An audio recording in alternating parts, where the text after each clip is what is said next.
Friends, welcome to our channel Sunday story telling టైంలో మనం ఈరోజు కథ మార్పు అంటే చేంజ్ అనే స్టోరీ గురించి చెప్పుకుందామా ఫ్రెండ్స్. అమ్మా నాన్నలతో కలిసి తాతయ్య ఊరికి సెలవుల్లో చకోరి అనే బాలిక బయలుదేరింది. ఈ చకోరి అనే బాలిక 7వ తరగతి చదువుతుంది. రైలు ప్రయాణం అంటే అమ్మాయికి చాలా ఇష్టం. అయితే వాళ్ళ డాడీతో మమ్మీతో చెప్తుంది, రైలు ఎక్కుతుంది, అమ్మ నేనైతే కిటికీ పక్కనే కూర్చుంటా, నాకు చాలా ఇష్టం కదా అని. అంటే ఎందుకు రా వాళ్ళంటే ఏమంటే బయటకు చూస్తూ నువ్వు సంబరపడిపోతా అంతే అని అనుకుంటూ సంతోషంగా ఎక్కిపోయి రైల్లో కిటికీ పక్కన కూర్చుంది. కాసేపటి తర్వాత అదే స్టేషన్లో ఇంకా పిల్లలతో ఉన్న ఇద్దరు పిల్లలతో ఉన్న ఒక చిన్న కుటుంబము నలుగురు కలిసి రైలు ఎక్కేసారు. వాళ్ళు ఈ చకోరి ఉంది కదా ఈ అమ్మాయికి ఎదురు సీట్లో కూర్చొని ఉన్నాడు. అయితే వాళ్ళు ఏం చేస్తున్నారంటే వాళ్ళ పిల్లలు బాగా అల్లరి గోల చేసుకుంటూ స్పృహ లేకుండా బిగ్గరగా అరుస్తున్నారు, అటు ఇటు అటు. కాకపోతే ఆ పిల్లల వయసు ఈ చకోరి వయసు కూడా ఒకే ఏజ్లో ఉన్నారు. అయితే ఈ అమ్మాయికి నచ్చుతారు, అబ్బాయి ఏంటి వాళ్ళు అంతా గోల చేస్తున్నారు అని వాళ్ళ అమ్మతో వాళ్ళ నాన్నతో అంటూ ఉందన్నమాట.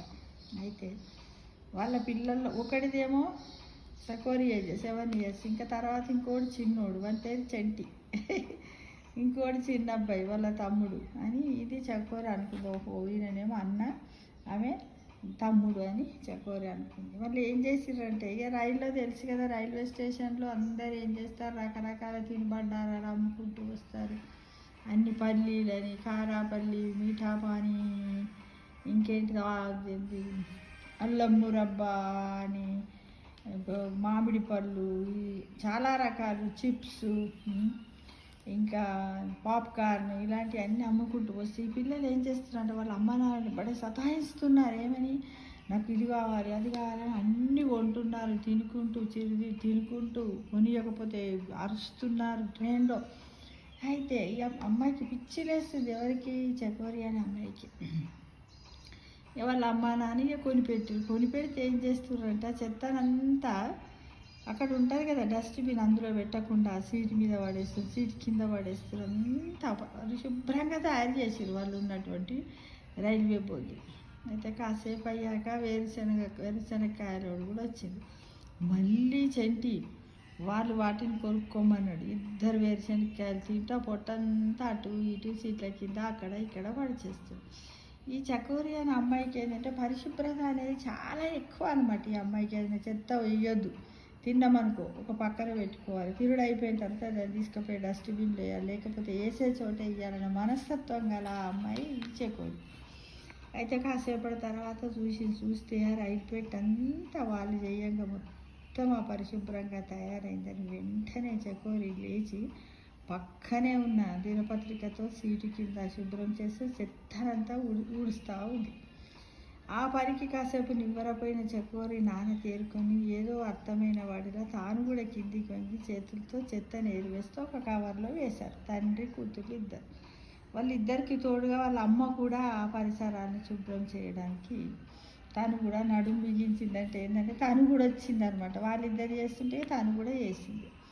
వీళ్ళ చర్యలన్నీ గమనించిన కొందరు తోటి ప్రయాణికులు కూడా వీరికి జత కలిసి తలో చేయి వేశారు. వాళ్ళే కాకుండా వేరే పక్క బోగిలో ఉన్న వాళ్ళందరూ ఆ రైలు బోగిలను శుభ్రం చేస్తున్నారు. తాము పారవేసిన చెత్తను అందరూ శుభ్రపరుస్తున్న దృశ్యం చూసిన ఈ చెంటి యొక్క తల్లిదండ్రులు చేసిన తప్పు వాళ్ళకి అర్థమైపోయింది. అరే మా పిల్లలు మేము ఎలా పెంచాము, మేము ఎలా చేసాము, వచ్చే బయట అంటే ఏంటంటే దీనివల్ల మనం ఏంటంటే మనం బయటకు పోయేటప్పుడు మన పిల్లలకు కొన్ని చెప్పుకోవాలి. నాన్న అక్కడ పోయిన తర్వాత అల్లరి చేయద్దు, ఇట్లా ఉండాలి, ఏదైనా చెట్టు ఉందనుకో ఆ పరిసరాల్లో డస్ట్బిన్ ఉంటుంది బెట, అందులో వెయ్యాలి అని మనం తల్లిదండ్రులుగా మన బాధ్యతగా మన పిల్లలకి చెప్పుకోవాలి ఫ్రెండ్స్.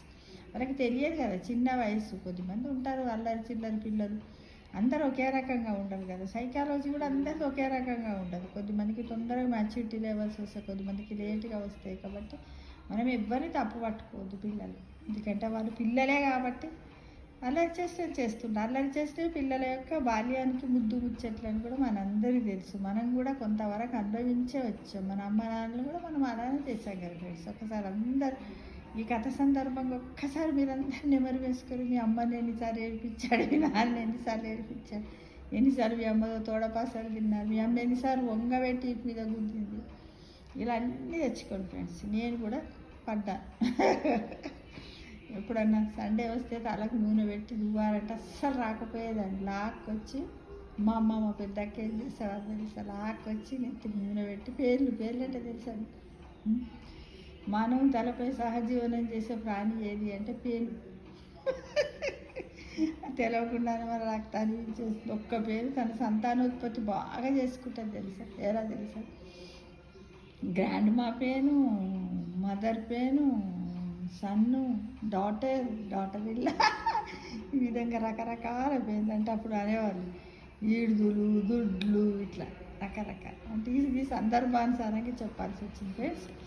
అయితే ఇదేంటిది, చెంటి వాళ్ళ తల్లిదండ్రులు ఏం చేసిరంటారు, ఏమేమి ఎంత తప్పు చేసాము, మనమన్నా ఏరాల్సింది, మనం చేసి మన పిల్లలు వేసింది వాళ్ళే ఏరుతున్నారని వెంటనే చక్కగా పాప మా పొరపాటు తెలిసి వచ్చింది, చిన్నదానివైన మా కళ్ళు తెరిపించావు, మా బాధ్యతను మాకు ఎరుకపరిచావు, మమ్మల్ని శుభ్రం చేయను అంటూ వారించారు. వద్దమ్మా వద్దు, మా పిల్లలు వేసారు బెట, మేమే ఎత్తుతాము అని అప్పుడు వాళ్ళ తల్లిదండ్రులు తీసుకొని ఆ చెత్తలేదు. అంటే చెంటి కూడా అక్కడ సిగ్గుపడుతున్నట్టు తరదించుకొని తల్లిదండ్రులకు సాయంగా తాను కూడా ఓ చెయ్యి వేశాడు కదా.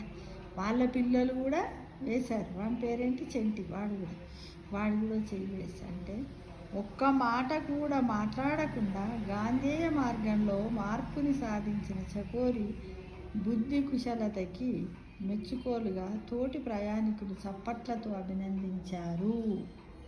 అంటే చూడండి, మనం ఎవరైనా పొరపాట్లు చేసినట్టయితే గొంతు పెట్టుకొని పెద్దగా అరవడం అవసరం లేదు ఫ్రెండ్స్. మనం ఏంటంటే మౌనంగా ఉండాలి, వాళ్ళని ఏమీ అనద్దు. నీ మనస్సుకి ఏది నువ్వు ఉన్న ప్లేస్ ఏంటంటే కొంత దూరం వరకు వాళ్ళతో కలిసి ప్రయాణం చేయాలంటే నువ్వు ఇబ్బందికరంగా చేయకూడదు. ఎలా చేయాలనుకుంది చకోరి, తను సంతోషంగా కిటికీ పక్కన కూర్చొని పరిసరాలను పరిశీలిస్తూ ప్రకృతిని ఆస్వాదిస్తూ ఆ చల్లని గాలి, రైల్లో కూర్చుంటే ఏమవుతుంది తెలుసా, మన అన్ని ఉరుకుతున్నట్టుగా అనిపిస్తుంటాయి, మనం చెట్లన్నీ ఉరుకుతున్నట్టు కదులుతున్నట్టు, అలాంటి దృశ్యాన్ని తను ఆస్వాదించాలని కోరుకొని వచ్చిన తర్వాత ఏమైంది, రైలు పెట్టెలో బోగిలో ఇలా కనపడు. కాబట్టి ఇది మన జీవితానికి కూడా అన్వయించుకోవచ్చు ఫ్రెండ్స్ సొసైటీలో. ఎందుకంటే ఇప్పుడు ఈ మధ్యకాలంలో చాలా లొల్లులు అవుతున్నాయి కదా, తల్లికి తండ్రికి, బిడ్డకు కొడుకు, మళ్ళీ అన్నదమ్ములకు, అక్కజనులకి ఆస్తిపరంగా. మనం ఏంటంటే ఎక్కువ అర్హన అవసరం లేదు. నీతి ధర్మము నిజాయితీగా ఉండి మౌనంగా ఉండి ఏ పనినైనా సాధించుకోవచ్చు. మనము వాళ్ళు చెడు చేసిరని మనం చెడు చేయొద్దు. మనం ఏం చేయాలనుకుంటున్నాం, మన చర్య వాళ్ళు ఇలా తప్పు చేసిరు, ఆ తప్పులు మనం చేయలేదు. మనము దానికి అనుకూలంగా మనం మంచి చేసుకుంటూ పోయినట్టయితే వాళ్ళే ఈ విధంగా పరివర్తన చెందుతారు. పరివర్తనం అంటే మార్పు అంటే చేంజ్ కదా. ఇలా వాళ్ళనే పశ్చాత్తాపడేటట్టు కూడా మనము మన జీవితంలో కూడా ఇంప్లిమెంటేషన్ చేసుకోవచ్చు ఫ్రెండ్స్. కాబట్టి తొందరపడకండి. అందరూ ఎవరు మనల్ని ఏమన్నప్పటికీ కూడా మౌనంగా ఉండండి, గమనించండి, మంచే చేయండి, లూజ్ టంగ్ కాకండి, ఎవరిని అసభ్యంగా మాట్లాడకండి, గౌరవించండి. మన ఫ్యామిలీలో ఏమైనా విషయాలు మాట్లాడుకుంటే కూడా మాట్లాడుకోవాలి. ఎట్లా నమ్రతగా మౌనంగా వినయంగా మాట్లాడుకోవాలి, ఒకరికొకరు గౌరవించి. కానీ అరుచుకోవద్దు, పోట్లాడుకోవద్దు ఫ్రెండ్స్. అది ఎంతవరకు మంచిది కాదు, మన ఆరోగ్యానికి మంచిది కాదు. దానివల్ల మనలో నెగిటివ్ థింగ్స్ ఎక్కువైపోయి నెగిటివ్ హార్మోన్స్ విడుదలైపోయి మన లైఫ్ స్పాన్ తగ్గుతుంది ఫ్రెండ్స్. అంటే ఒక చిన్న కథ చూడండి, ఈ మార్పు అనే కథ ద్వారా మనం ఎంతంత ఆలోచించుకొని గంటల తరబడి మాట్లాడేంత కాంటెంట్ మనకు ఉండేది ఫ్రెండ్స్. కానీ ఏంటంటే మనం ఈ చిన్న దాంతో కూడా మనం పర్వాలేదు. ఏంటి దీన్ని బట్టి చూస్తే ఓర్పు, సహనము అనేది మనకు అవసరం ఫ్రెండ్స్. సృజనాత్మకత కూడా అవసరం అని మీరందరూ కూడా గమనించాలి ఫ్రెండ్స్.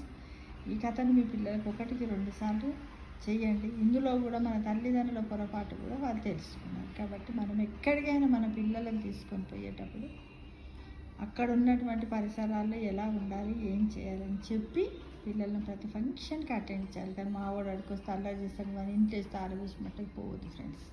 ఎందుకంటే వాడు మానసికంగా దిగేయండి, మా మమ్మీ వాళ్ళు మంచిగా తిరిగి వస్తారు, నన్ను ఎప్పుడు ఇట్లా చేస్తారు, నన్ను ఎప్పుడు చెడ్డోడని అంటాడు. ఇక నేను ఎప్పుడు ఇంతేనా అని వాడు మనం పోయి నుంచి వచ్చేదాకా అదే ఆలోచిస్తాడు.